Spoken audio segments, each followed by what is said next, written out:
Hola, ¿qué tal? Sean bienvenidos a Amistad de Monterrey, donde estamos viendo el libro de Segunda de Corintios. Y esta es una segunda carta que el apóstol Pablo escribe a la iglesia de los Corintios. Y en esta carta estamos viendo otro perfil del apóstol Pablo. Hay algunas características importantes que debemos de ir aprendiendo, que va siendo parte de nuestro acervo como líderes o como seguidores de Cristo, discípulos de Cristo. Aquí podemos ver en algunas de las enseñanzas que este libro nos va dando más luz en cuanto a las circunstancias que prevalecían en los tiempos del apóstol Pablo y el sentimiento que él tenía y el amor que él le tenía a la iglesia de los Corintios. Vamos a entrar al capítulo 2, donde en esta parte voy a dividirla en 2 o 3 fracciones importantes para captar la idea de lo que aquí el apóstol Pablo está transmitiendo en esta carta. Versículo 1, el apóstol Pablo está mandando un mensaje a estos corintios. Pasó algo allá en la iglesia, algo sucedió. No estamos muy seguros, parece ser que hubo ahí un incidente. Tal vez uno de los líderes o personas importantes de la iglesia se rebeló contra la autoridad del apóstol Pablo. O probablemente hubo pecado ahí en la congregación, de la cual se aplicó una disciplina tremenda y eso entristeció al apóstol Pablo y tuvo que aplicar una corrección, tal vez escrita, en la primera de Corintios capítulo 5, donde hace la exhortación a que se le discipline lo más rigurosamente posible para poderlo corregir a este hombre. Y bueno, esto es lo que suponen algunos de los estudiosos de este libro. Pero yo quiero leerles una porción del capítulo 2 y luego vamos analizándola. Dice aquí, esto pues determiné para conmigo no ir otra vez a ustedes con tristeza. Porque si yo los contristo, ¿quién será luego el que me alegre el corazón? Sino aquel a quien yo contristé. Es decir, yo no quiero ofenderlos porque ustedes son mi gozo. Entonces, si les exhorto demasiado, los voy a entristecer y vamos a perder la comunicación. Y para mí, un puente de comunicación es que estemos contentos, que haya un gozo en nuestra relación. Versículo 3. Yo les escribí esto para que cuando llegue no tenga tristeza. Les estoy escribiendo esto para que ustedes resuelvan esta situación antes de que yo llegue. Tenía planes de ir a Corintio y sabía que se iba a enfrentar con esta situación de esta persona que se le tenía que disciplinar. Sí, no quiero llegar con tristeza de parte de aquellos a quienes me debería yo de gozar, confiando en ustedes y todo que mi gozo son todos ustedes. Versículo 4. Porque por la mucha tribulación y angustia del corazón les escribí con muchas lágrimas. Al apóstol Pablo le dolió lo que estaba pasando en la iglesia. Es como un padre que le está escribiendo ahí a la familia y que tenían que corregir a su hijo. Y ahí dice que en la escritura, en Hebreos, hay una porción de la escritura en el libro de Hebreos, capítulo 12, si gustan acompañarme, para ir captando el perfil de corazón de padre que tiene el apóstol Pablo referente a la iglesia de los Corintios. En el capítulo 12, dice aquí, versículo 7, dice algo muy importante. Hebreos 12, 7 dice, si soportáis la disciplina, Dios los trata como hijos, porque ¿qué hijo es aquel a quien el Padre no disciplina? O sea, aquí estamos viendo el corazón de Padre que nuestro Dios tiene para con nosotros y que nos aplica disciplinas en la vida para corregirnos el rumbo. A veces Dios interviene de esa manera. Y uno de los instrumentos que él usa es la misma iglesia. El apóstol Pablo está como padre fundador de la iglesia y está disciplinando a esa iglesia. Dice aquí en el versículo 8, pero si se deja sin disciplina, de la cual todos han sido participantes, entonces sois bastardos y no hijos. En otras palabras, aquí está diciendo en Hebreos, el autor de este libro, que si no se aplica disciplina, va a haber una desbandada, va a haber un desorden, y son como bastardos, es decir, no tienen parentela, no tienen padre de supervisión, no tienen alguien que les encauce en el camino. Y entonces aquí lo está diciendo, todos hemos participado de en algún momento dado en la vida algún error, alguna falla, y por lo mismo se nos ha aplicado disciplina. Yo recuerdo mucho de eso de mi propio padre, que me aplicó disciplina y una disciplina rigurosa. Al principio dice aquí la escritura, versículo 9, dice aquí, por otra parte, tuvimos a nuestros padres terrenales que nos disciplinaban y los venerábamos. Porque, ¿por qué no obedeceremos mucho mejor al Padre de los Espíritus y viviremos? Aquí está hablando en este caso de que nuestros padres nos disciplinaron a lo que mejor entendían ellos. En el caso mío, pues así fue. Y hemos tenido que aprender la forma de aplicar disciplina. Hoy, como cristianos, tenemos que aprender a aplicar disciplina para empezar con nuestros propios hijos.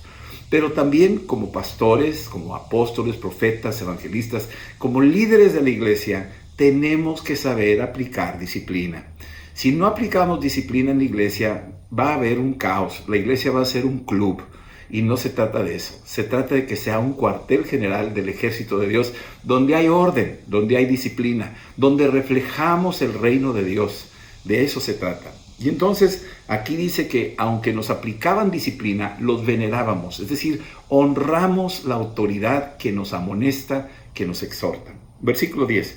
Y aquellos, hablando de los padres, ciertamente por pocos días nos disciplinaban, como a ellos les parecía, pero para lo que nos es provechoso, para que participemos de su santidad. Así es que nuestros padres nos aplicaron disciplina no toda la vida, sino hubo un momento donde se acentuó la disciplina hasta que entendimos y nos empezamos a enderezar. Por ahí decíamos que un árbol chueco que no se endereza a temprana edad va a crecer chueco. Entonces se le pone una vara para enderezarlo. Bueno, la vara de la corrección. Eso es lo que aplicaban nuestros padres. Muy bien. Dios ha aplicado disciplinas también al pueblo de Israel y nos ha aplicado disciplinas a nosotros. Muchas veces lo que nos pasa en nuestro entorno son formas amorosas de la disciplina de Dios en nuestras vidas. Y ahora tenemos que entender también que lo que el apóstol Pablo está diciendo allá en la iglesia de los Corintios era que se tenía que aplicar una disciplina. Pablo está a larga distancia mandando una carta para disciplinar a aquellas personas que estaban en desorden. Y dentro de la iglesia de los Corintios había líderes que tenían que ejercer esa disciplina y Pablo respaldaba esa disciplina. Así es que mandó esa carta. Le dolía. Oímos el dicho de que me duele más a mí, y eso lo digo por experiencia, cuando yo disciplinaba a mis hijos, me dolía más a mí que a ellos, la verdad. Y es lo mismo, creo que a Dios le duele más disciplinarnos a nosotros que a Él, que a nosotros mismos. Y en el caso de Pablo dice que hasta las lágrimas le dolía aplicar la disciplina, pero la tenía que aplicar. Es de mucha importancia entender que la disciplina es vital en la vida saludable de la iglesia. Siguiendo en Hebreos capítulo 12, dice aquí en el versículo 11, dice, es verdad que ninguna disciplina al presente parece ser causa de gozo, sino de tristeza, pero después da fruto apacible de justicia a los que en ella son ejercitados. Así es que aquí es muy claro. La disciplina aplicada en el momento es dolorosa, a veces nos duele, nos humilla, nos quiebra en un punto, sí, no es de mucho gozo, pero al paso del tiempo va a producir buenos frutos. Ahora vamos a ver, volviendo aquí a 2 de Corintios, en el capítulo 2, dice aquí, versículo 4, dice, porque por la mucha tribulación y angustia del corazón les escribí con muchas lágrimas, no para que fuesen contristados, sino para que supieran cuán grande es el amor que les tengo. Los amo. Les estoy mandando una carta de amonestación. En algún momento dado se le conoce como la carta severa, una carta difícil de asimilar, va con mucha exigencia.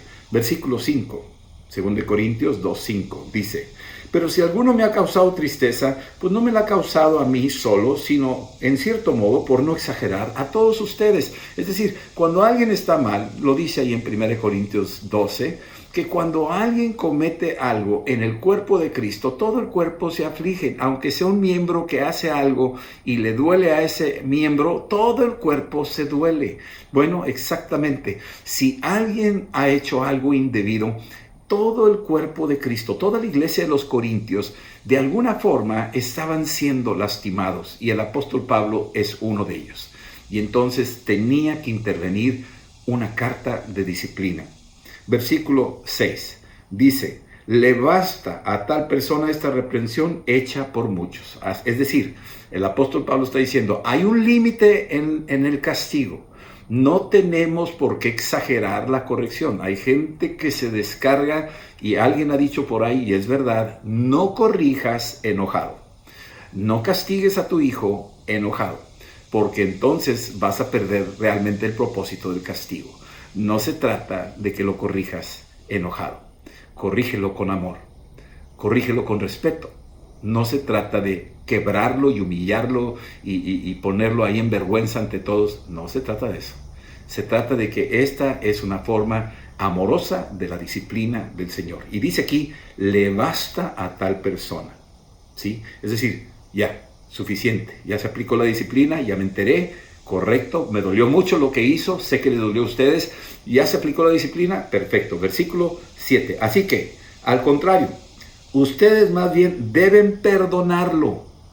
La aplicación de la disciplina, cuando ya la otra persona se arrepiente, ahora nos toca perdonarlo, no dejarlo marcado, no hacerlo sentir como el apestado ahí de la congregación, no. Se le trata con disciplina rigurosa al principio y luego se le perdona. Se le tiene que perdonar, y perdón quiere decir borrón y cuenta nueva, reinstalarlo. Versículo 7, entonces más bien debéis perdonarlo y consolarlo. Seguramente la disciplina que le aplicaron fue bastante dura. Pablo se entera y entonces dice, perdónenlo y consuélenlo. Otra vez hablamos del Paráclito, que es la función del Espíritu Santo, para que no sea consumido de demasiada tristeza. Es decir, no se trata de aplastarlo. Demasiada tristeza quiere decir que hay una tristeza que mata. Al rato Pablo nos va a hablar de la tristeza del mundo y de la tristeza que causa la disciplina. Después lo veremos. Versículo, dice aquí 8. Dice, por lo cual les ruego que lo confirmes en el amor para con él. En otras palabras, ¿ya le aplicaste disciplina? Bueno, ok, ya se le castigó, ya se le disciplinó, ya pasó por el trago amargo. Ahora, después de este proceso, tal vez sea un tiempo, un mes, 2 meses, no sé qué tipo de pecado fue, pero tiene un proceso. El proceso de la corrección, el proceso de la disciplina, el proceso de la restauración. Pero una vez que esto ha terminado, no es para siempre. Es un tiempo de que ya lo perdonaste y ya empezaste a ver frutos de arrepentimiento en él. Entonces, consuélalo, confírmalo. Y dice aquí el apóstol Pablo, consuélalo, confírmalo con amor. ¿Sí? Cuando yo me acuerdo, mi padre me disciplinaba, no solo era el coraje que descargaba conmigo, no era, y conste que no leía la Biblia, pero él a su entender me aplicaba la disciplina, pero nunca me dejó de amar. Y yo guardo gratos recuerdos de mi padre, a pesar de las disciplinas que me aplicó. Cuando yo apliqué disciplina con mis hijos, lo mismo. También era frustrante ver las cosas que hacían, que no eran correctas. Y tenía que aguantar, contar hasta 10 y luego aplicar la disciplina en la región donde se tiene que aplicar. No en la cabeza, no en la espalda, no en el cuerpo. Hay una región donde se puede aplicar la disciplina. Pero una vez aplicada la disciplina, una vez que reconozca y se arrepiente, entonces me tocaba abrazarlo y orar por él y consolar y afirmarlo que yo era su amigo y que lo hacía porque lo amaba y yo quería el bienestar para él, el futuro para él, un futuro bueno. Entonces, esta es la forma en que el apóstol Pablo nos está diciendo. Versículo 9 dice, porque también para este fin les escribo, para que tengan la prueba si ustedes son obedientes en todo. O sea, les estoy escribiendo para ver si realmente, a lo mejor la ofensa fue tan cercana entre ellos, el liderazgo, algunas personas de la iglesia, y hay un resentimiento, y de repente tú dices, híjole, aquí esto va a tronar. Y sin embargo dice, ámenlo. Ya se arrepintió, ya pidió perdón, ya dio señales de arrepentimiento, hay frutos de arrepentimiento.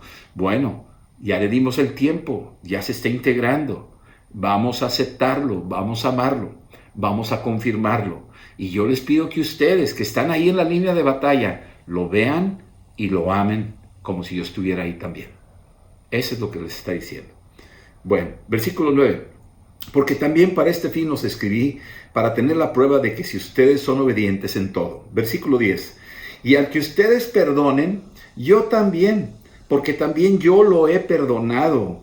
si algo he perdonado por ustedes, lo he hecho en la presencia de Cristo. O sea, si ustedes me mandaron señales de que Él ya estaba humillado, que ya estaba dando frutos de arrepentimiento, a lo mejor algunos que estaban ahí, no, todavía no hay que aplicarle más disciplina, pero ya había un consenso, le mandan la carta a Pablo: Pablo, queremos hacer esto, lo queremos reintegrar, ¿tú qué opinas? Y Pablo dice: si ustedes lo perdonan, yo lo perdono. Estoy delante de la presencia del Señor y yo lo encomiendo al Señor. Le digo: Señor, ten misericordia de él. Todos cometemos errores. Permítele a él reintegrarse. Y entonces así lo está diciendo. Y luego dice aquí, versículo 11, está diciendo una clave. Este versículo es muy importante. Dice: para que Satanás no gane ventaja alguna sobre nosotros. Está diciendo, no vamos a darle oportunidad al diablo. Imagínate un exceso de disciplina. ¿Cuántos hijos o hijas maltratados por los padres con una corrección excesiva, con golpes inadecuados, con palabras insultantes y denigrantes, hacerlo en público, delante de otros, humillarlo y pegarle y todo lo demás? ¿Cuántos de esos corazones heridos, en vez de producir corrección de disciplina para poderlos enderezar, lo único que hicieron fue quebrarlos, llenarlos de amargura y de deseos de venganza y de jamás volverlos a ver, de renunciar a esa paternidad que tenían, porque se sintieron ofendidos? Ahí es donde entra el diablo. Y aquí en el versículo 11 nos advierte el apóstol Pablo que seamos sabios al aplicar disciplina. Puede ser disciplina en la casa, puede ser disciplina en la iglesia. Disciplina. Está diciendo, para que Satanás no gane ventaja alguna sobre nosotros. El apóstol Pablo está cuidando todo el rebaño ahí de la congregación. Sí, así como lo hizo Dios con Moisés, con su hermana Miriam y con su hermano Aarón, que lo criticaron, y entonces se le aplicó una disciplina, lepra, por 7 días, y tuvo que salir del campamento, y no se movió el campamento. Dios no permitió que la dejaran ahí abandonada en el desierto y se fueran. No. Todo el campamento se contristó, todo el campamento se esperó hasta que ya pasaran ese tiempo perfecto de la disciplina en la vida de Miriam. Y ya cuando había terminado esos 7 días, la reinstalaron. Ya había salido sanita, ya bien derechita y ya estaba integrada otra vez a la comunidad del pueblo de Israel para seguir adelante. Su error detuvo a la iglesia, su pecado detuvo a la iglesia, su crítica detuvo a la iglesia, la ofendió a toda la comunidad de los judíos que estaban vagando en el desierto. Pero ya que se le aplicó esa disciplina, y eso fue que Dios lo vio y lo reveló. Moisés no quería que pasara eso. Moisés era muy manso. No pasa nada. No, si pasa algo, hay que corregir eso. No puedes pasarlo por alto. Y ella fue sacada del campamento porque le dio lepra. Pero después de los 7 días se reinstaló. Ya venía sanita, ya venía derechita. Y entonces ahora sí, todo el pueblo de Israel continuó su marcha. Eso es lo que aquí está diciendo. Que no gane ventaja Satanás sobre nosotros, porque no ignoramos sus maquinaciones. Las maquinaciones del diablo es sembrar discordia, amargura, odio, venganza, rechazo, orgullo religioso. Él quiere eliminar eso, no quiere darle ninguna puerta al enemigo para que venga a robar, matar o destruir. Muy bien, esta es la primera fase de este texto que estamos leyendo en el capítulo 2. Pero ahora vamos a entrar en otra fase. Versículo 12. Dice: cuando llegué a Troas para predicar el evangelio de Cristo, aunque se me abrió una puerta en el Señor. Aquí está diciendo el apóstol Pablo, él era un inquieto, lo vemos en Romanos 15, donde ahí en el versículo 18 y 19, él se esforzaba a predicar a Cristo donde aún no había sido anunciado. Bueno, dice que llegó a Troas y empezó ahí a predicar el evangelio de Cristo. Se le abrió una puerta. Tal vez una familia, como en el caso de Hechos 16, ahí en la casa de Lidia. Eso es una puerta que se abrió, la casa de Lidia, y luego la casa del carcelero en Hechos 16. Son puertas que se van abriendo, casas que se van abriendo, gente que se van abriendo, familias que se van abriendo. Pues seguramente se abrió una puerta ahí en Troas, y entonces dijo, pues aquí voy a estar dándole y abriendo otra obra aquí en Troas. Sin embargo, dice aquí, versículo 13, y subráyenlo. Dice, pero no tuve reposo en mi espíritu. Podrá haberse abierto una puerta, Pero hay algo a veces que el Espíritu Santo te pone una inquietud. Es un presentir, es un sentimiento que tienes porque hay algo ahí como una piedrita en el zapato que te está inquietando. ¿Y qué dice? Versículo 13, no tuve reposo en mi espíritu por no haber hallado a mi hermano Tito. Ahí estaba esperando encontrarse con uno de sus pilares de apoyo. Timoteo y Tito eran de los más importantes. Ya lo vimos. Ahora, Tito debería haberse encontrado con él. Debía haber llegado en ese tiempo para llegar ahí y traerle un reporte de todo lo que estaba haciendo. Ya Tito había ido a diferentes partes en la zona de Macedonia, probablemente ahí en Corintio también. Y como no se encontró con Tito, aquí en el versículo 13, dice, por no haber hallado a mi hermano Tito, así despidiéndome de ellos, partí para Macedonia. Algo pasó que se tardó demasiado Tito y no llegó a Troas. Lo estaba esperando para que lo apoyara en el arranque de la obra. La obra estaba ahí abierta, estaba todo listo, pero su inquietud era definir una prioridad. Y en este caso tenía que cuidar a uno de sus generales. Y en este caso era Tito. Y entonces, como no llegó en ese tiempo, y en aquel tiempo no había pues celulares, no había teléfonos, no había WhatsApp, no sabía dónde estaba, el apóstol Pablo tenía un sentir en su corazón que algo le había pasado y en la ruta de los caminos había ladrones, asaltantes, había enemigos de la iglesia, había persecución, le podrían haber hecho algo y Pablo quería llegar a la defensa de este que era una promesa. Tito era un hijo de promesa, una bendición que cuando ya se fuera Pablo lo podía dejar y de hecho lo deja ahí en el libro de Tito en Creta y lo está afirmando y Tito era como una pieza clave junto con Timoteo. Y entonces el apóstol está preocupado porque este es un general. Y no puedes dejar al general, no puedes dejar a estos que tienen mucha madera y mucho potencial que están dando. Sí, los otros podría haberlos dejado con algunos ancianos de la iglesia, ahí en Troas, etcétera, pero este era importante y tenía que ir por él. Hay prioridades y a veces tendrás que posponer algunas cosas a cambio de otras. Eso fue lo que pasó. Y entonces dice aquí que se tuvo que ir a Macedonia. Decíamos que hay 4 regiones, entre ellas estaba lo que conocemos como Acaya, Tarsia y acá Macedonia. Y bien, va hacia Macedonia, allá por Filipos. Ahí está buscando a Tito, se fue para allá. Dice, partí para Macedonia. Y aquí es donde viene en el versículo 14, un versículo que yo les recomendaría memorizarlo. Porque este versículo contiene un potencial, una riqueza, que el día que yo me topé con esta escritura, fue como Hechos 1:8, y me seréis testigos, y recibiréis poder cuando venga sobre ustedes el Espíritu Santo. Y me seréis testigos en Jerusalén, en Judea, en Samaria y hasta los confines de la tierra. Ese versículo te lo tienes que memorizar porque te está dando fortaleza que tú eres un testigo de Cristo y vas a ser un explosivo epicéntrico que va a afectar hasta los confines de la tierra. Yo, cuando esas escrituras venían a mi vida, yo decía, yo quiero ser de esos. Yo quiero ser de esos. Y de hecho así fue como Dios me concedió el privilegio y el gusto y el honor de poderle servir. Ahí en Puebla fue donde tocó mi vida. Y de ahí me empezó a mover, a llegar a Catzingo, y luego me llevó a Pachuca, y luego me llevó a otras partes, hasta San Antonio, Texas, con mis familiares allá, con mis padres en Monterrey, y luego hasta Japón, y hasta Rusia, y Camboya, y Tailandia, y así me llevó el Señor a diferentes capacidades, y yo le doy la gloria al Señor que esta escritura es verdad para ti. Hechos 1:8, pero esta que voy a leerte es vital para ti, la tienes que memorizar, que se te haga carne, que se haga rema, que la asimile tu espíritu. Dice esto, versículo 14, lo voy a leer despacio, quisiera desglosar esta escritura, por eso leemos 2 Corintios, particularmente por esta escritura. Hay otras más, pero esta en particular tiene un poder tremendo. Versículo 14, dice, mas a Dios gracias. Número 1, tienes que darle siempre gracias al Señor. En una parte en Efesios dice, dad gracias en todo.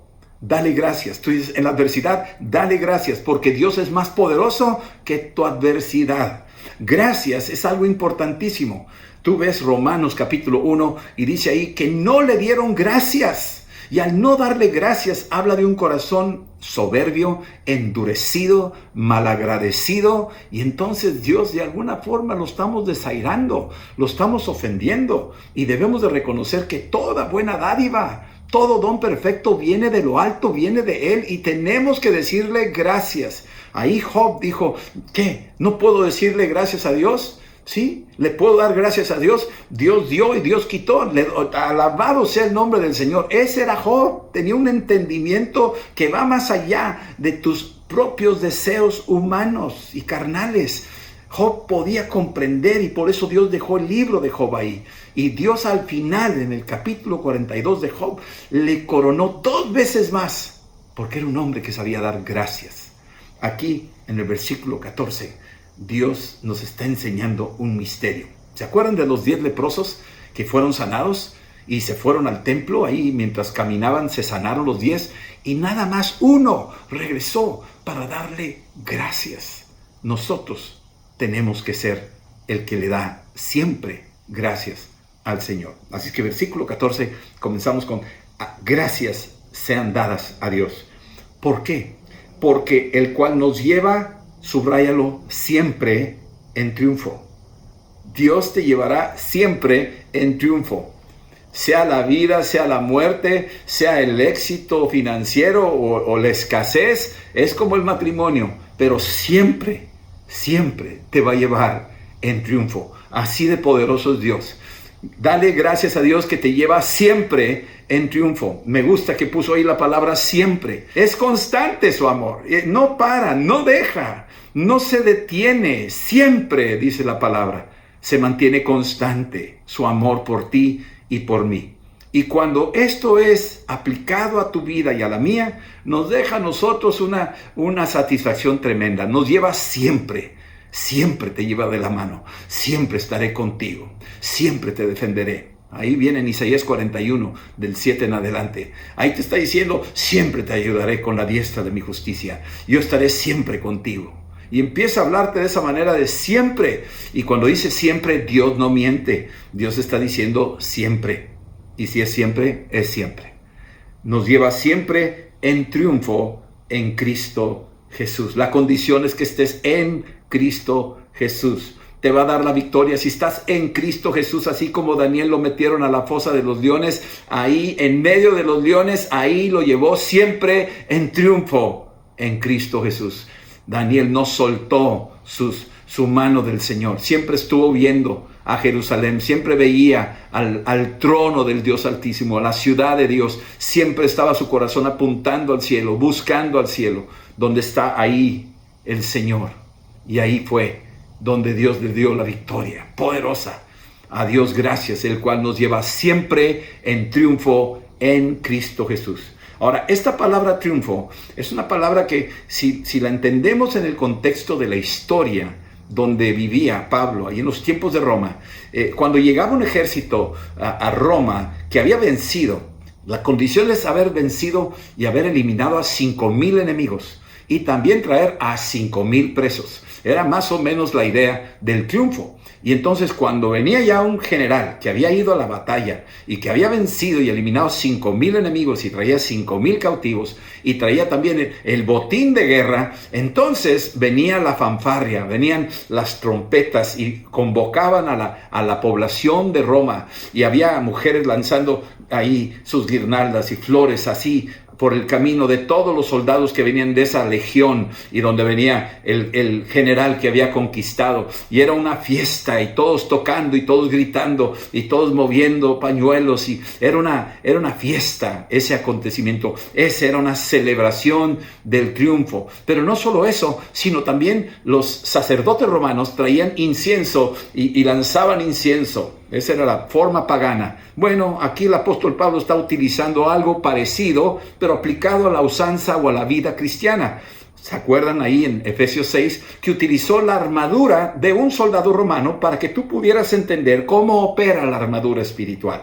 Entonces se valió de estos elementos para poder transmitirnos una enseñanza. Aquí dice que nos lleva siempre en triunfo. Entonces imagínate que tú estás entrando victorioso con la victoria de Cristo. que tú eres un soldado del ejército de Dios y que está todo el mundo ahí celebrando porque tú perteneces a los escuadrones del Dios viviente. Y ahí está la gloriosa victoria y está celebrando. Cristo triunfó en la cruz y derrotó a sus enemigos y echó fuera a los demonios y los sigue echando fuera. Y tú eres parte de ese ejército porque Él es el Dios de los ejércitos.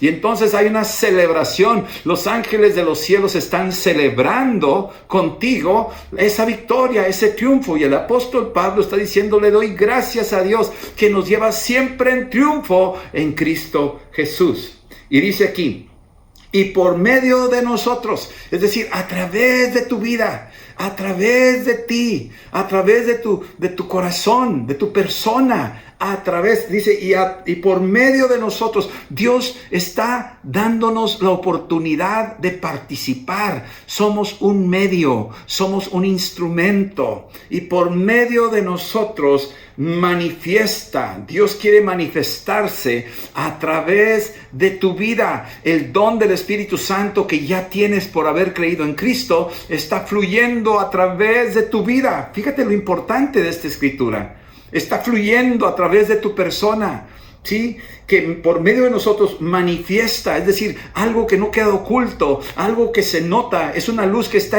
arriba de la mesa y no debajo del almud, sino que está resplandeciendo por medio de nosotros en todo lugar. Manifiestas por medio de nosotros en todo lugar, donde quiera que andes, en la casa, en tu trabajo, en la escuela, en la calle, en las naciones, donde quiera que andes. Puedes estar de trabajo, o puedes estar de estudio, o puedes estar de vacaciones.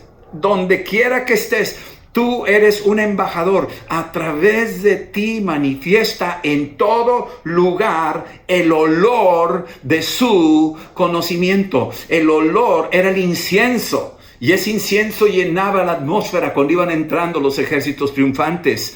Este es el olor, y ese olor es la fragancia de Cristo. Y no es solamente la sangre de Cristo que es preciosa, que le da una fragancia ahí donde tú vas. Es una fragancia que te da vida. Es una fragancia que despide a tus adversarios, que hace que el enemigo no te toque, que hace que a los demonios huyan. Pero es una fragancia, es como flores que están ahí en tu persona. Y más que todo, hay un Dios poderoso que cuando ve la sangre de su Hijo, huele la fragancia del sacrificio de su amado Hijo Jesucristo. Y tú tienes esa fragancia. Y no nada más así que está la sangre puesta en tu ropa, en tus vestimentas blancas. Estás diciendo algo porque dice que a través de ti se manifiesta el conocimiento. Quiere decir que lo declaras, lo hablas, lo dices, no te avergüenzas del evangelio, testificas y le dices a la gente el conocimiento de Cristo, lo adoras, lo alabas, estás en tu trabajo cantando salmos, estás hablando con tus hijos en la mañana y en la tarde. El conocimiento de Cristo está siendo manifiesto a través de tu vida, y puede ser a través de tu familia, y puede ser a través de la iglesia. Se está dando a conocer el olor, la fragancia del conocimiento de nuestro Dios. Amén. Gloria a Dios. Versículo 15. Porque para Dios somos grato olor de Cristo. Esa fragancia de la sangre de Cristo, esa es la sangre de su Hijo. Y cuando te acercas, Él huele la sangre de su Hijo.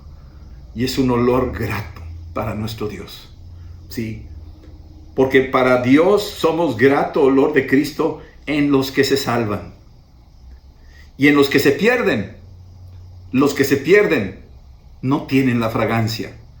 Esta fragancia no los va a tapar. Si tú ves el ejemplo del hijo pródigo, cuando regresó, el padre lo vistió. Es muy interesante eso, esa ilustración, porque lo vistió, no lo mandó bañar, lo vistió. Parecería que la ropa tenía un perfume que podía apagar el olor de cerdos con el que venía oliendo. Así de fuerte era el perfume que traía la ropa.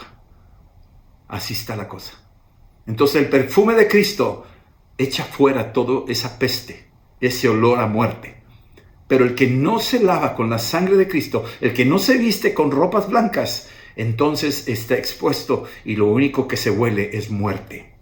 Aquí dice versículo Versículo 15, en los que se pierden. Versículo 16, a estos ciertamente olor de muerte.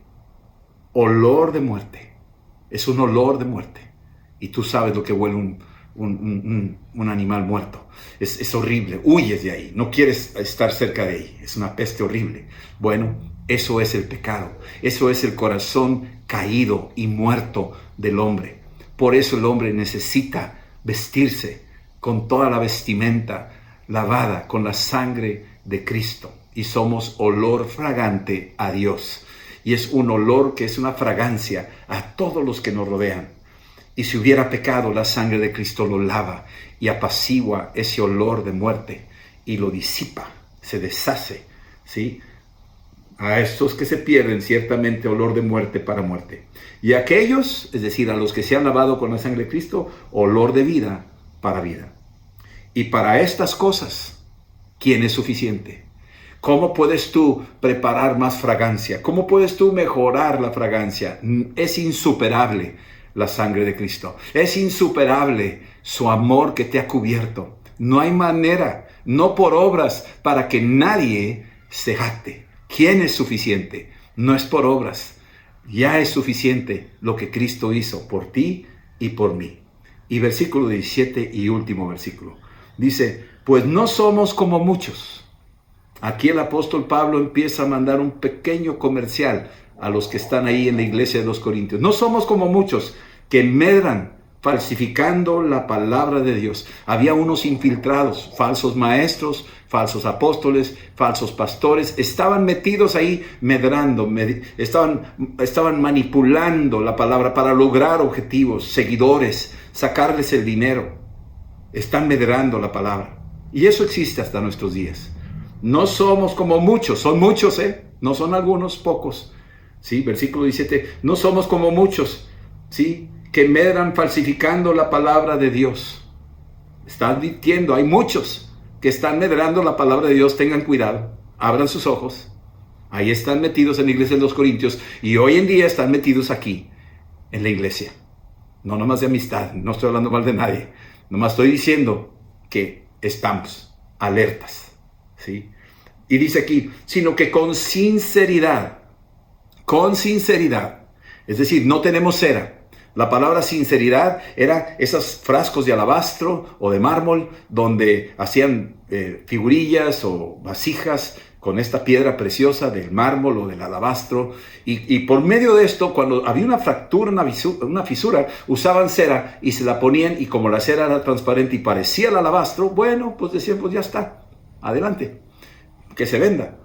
Pero los dueños habían engañado al público. Y los que venían a comprar, compraban creyendo que no tenía ninguna fractura. Cuando lo ponían al sol, se derretía y se notaba la fractura. ¿Sí? Pero un verdadero vendedor de auténticas obras maestras eran obras que no tenían ninguna fractura y sin cera. No tenía cera. Y muchos que conocían de este tipo de cosas, las sacaban y las ponían al sol. Y los que estaban al sol, cuando les pegaba el sol, no se derretía nada porque no tenían cera. Y entonces ellos decían, esta pieza es sin cera. Y cuando decían eso, garantizaban el producto y lo vendían a un alto precio. Nosotros debemos de ser sinceros. Aquí dice, sino que con sinceridad, como de parte de Dios y delante de Dios, hablamos en Cristo. Amén. Muy bien.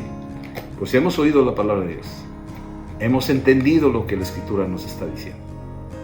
Espero que esta palabra haya asentado algo importante en tu corazón. Vamos a orar. Vamos a pedirle a Dios que venga a nuestro corazón y que nos dé ese amor de Padre. Que si nos necesita disciplinar, nos discipline. Confiamos en su amor, que es para nuestro bien. Que sepamos tomar la disciplina. Que no nos rebelemos. Y que cuando nosotros apliquemos disciplina, no nos excedamos, sino siempre darla con amor de Padre. Y también, a Dios gracias. Quiero que repitas esto conmigo. A Dios le doy gracias, que me lleva siempre en triunfo. en Cristo Jesús, el cual por medio de mi vida manifiesta en todo lugar el olor de su conocimiento. En el nombre de Jesús. Amén. Esa escritura, 2 Corintios 2:14, memorízala. Es una declaración, es una oración, es una alabanza. Amén. Que el Señor los bendiga, el Señor los guarde a cada uno de ustedes. Que la pasen bien. Nos veremos en nuestra siguiente sesión de 2 Corintios.